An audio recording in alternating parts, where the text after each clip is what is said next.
Everyday Superpower, where we talk body language, we talk non-verbal communication, game, relationships, dynamics, everything in between.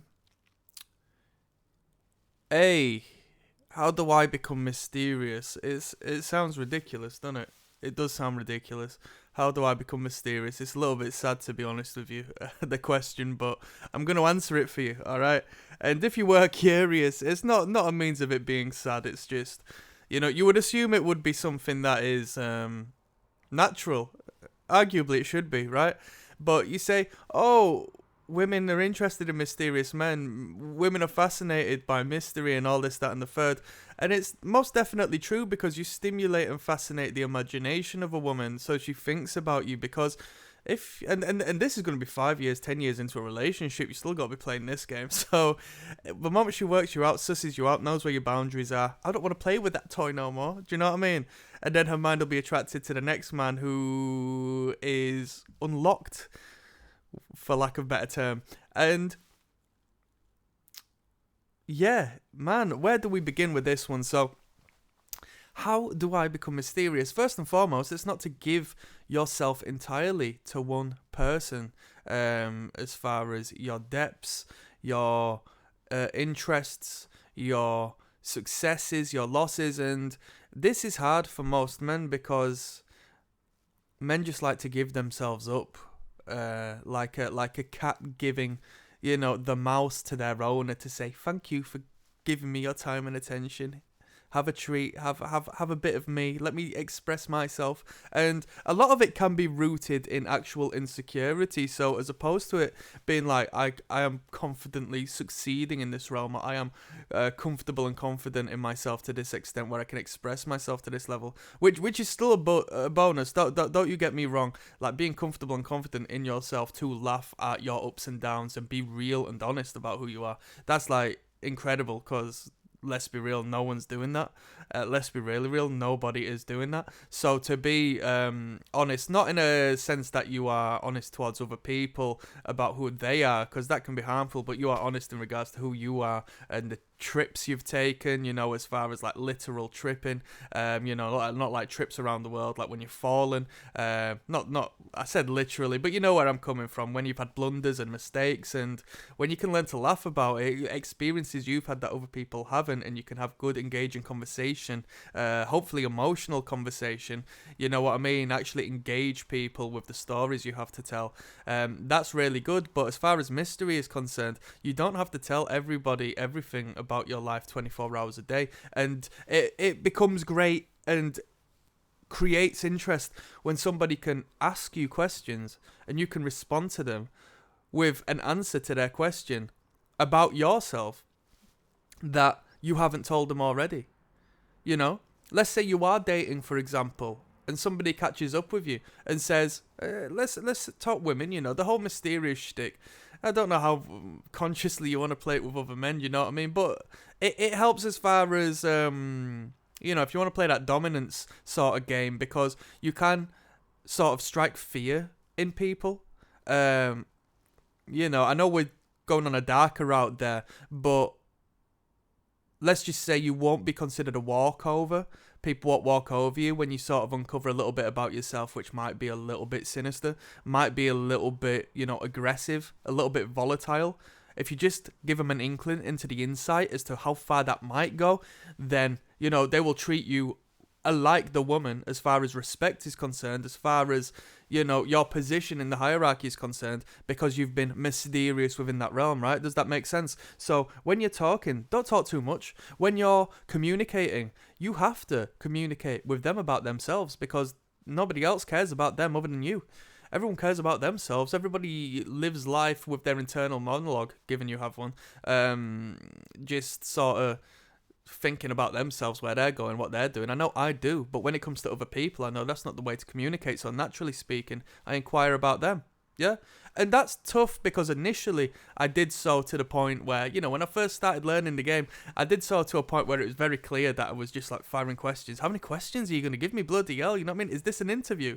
I heard that a couple of times, believe it or not. So it's not like you just flick the switch and just start talking to them about themselves. There has to be even balance, and it has to be you just need to establish a consistency to the point where you can do it with fluidity, you know? So you talk to somebody for an hour long and it turns out they go home thinking, bloody hell, he knows everything about me and I still don't know anything about him, or I have very limited insight into who this person is. And that's the consistency you should have throughout your entire life. And people will just think, what? And people will be attracted to you because of that, because you'll become fascinating. It's what celebrities do. You know nothing about celebrities. There's a whole industry built upon gossiping about celebrities, who they may be and who they might be seeing and dating and what they might be interested in and so forth. Whole industry built upon that because people are fascinated. You get put in this celebrity limelight, in this A-list limelight, you know? Actors, Hollywood actors. How much do you know about Brad Pitt?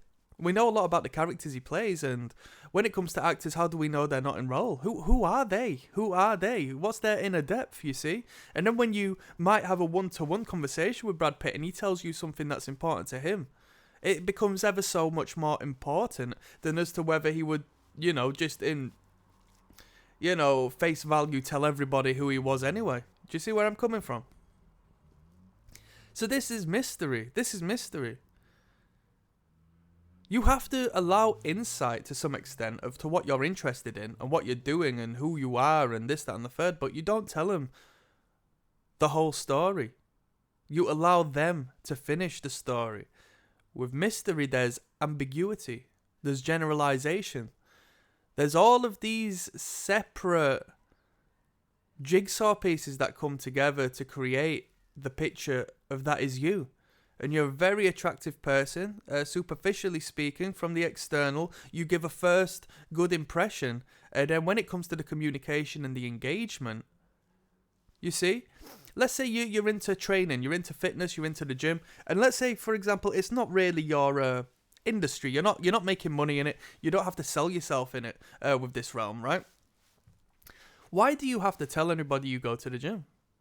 You can get through life without telling a single soul that you train, that you're into strength training, that you're into, you know, high cardio, that you're competitive in these fields, but your body will reflect that, you see? And that's mysterious in itself, because not only are you not like somebody else who would be competitive with you, who would be telling, this is my life, this is my everything, but it's a showcase of who you are anyway.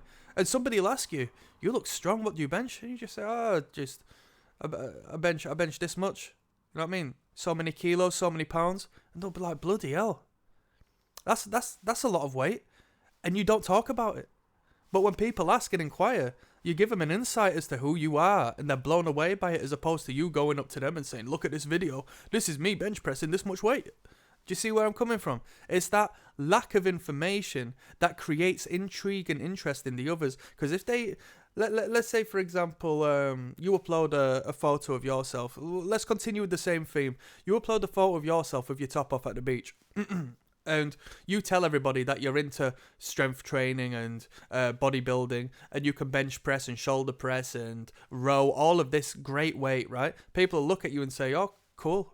I could have that body if I could do the same thing. I know exactly what I need to be there, because I know what he does. Now, let's say you upload it and you're in great shape, but you haven't told anybody about what you actually do to attain and achieve this physique. It creates question. It creates an otherworldly, spiritual This is how cult leaders have made it. Honestly, this is serious. It creates a spiritual value and essence that surrounds you. It gives you a glow that is attracted to the flies, respectfully speaking, which are other people. You create this light bulb effect, which has you stand out in a crowd without actually saying anything. It's not about you saying anything at all. It's about what you don't say. This is mystery. This is what women are attracted to. And it's not only women, it's men as well. But men are attracted to it in a different way, because they can't work you out. And we humans need to understand patterns in other people's lives, right? In order to give us ease and comfort. Because terrorism is built upon, you know, odd movement and randomized and swift and bold sort of concentrated emphasis that we never saw coming, that we didn't understand. That's why you will inspire the fear in the men and indirectly the respect within the men. They won't walk upon you once they see that there's potential, that you have a little something going on inside of you that they don't know, that they can't clock onto, because why would they risk poking that bear? This is the game. I'm telling you. I'm telling you. I'm telling you. I'm telling you. I'm telling you. I'm telling you. That's some good game. I'm signing out on that one. Click like and subscribe. I upload every day. Come on now, people. I need to get this ting-a-ling monetized. So come on, like and subscribe for your boy. 2 links in the description. One's my catalogue of body language, over 220 videos constructed on how you can observe someone through their non-verbal communication. It's free of charge, clearly. It's on YouTube. Second to that is the Patreon. It will teach you how to observe, assess, and correctly analyze attraction and repulsion cues from women and men for that matter. You'll take it into the outside world. That game will suit you for life, I swear to you. I'm signing out. Peace.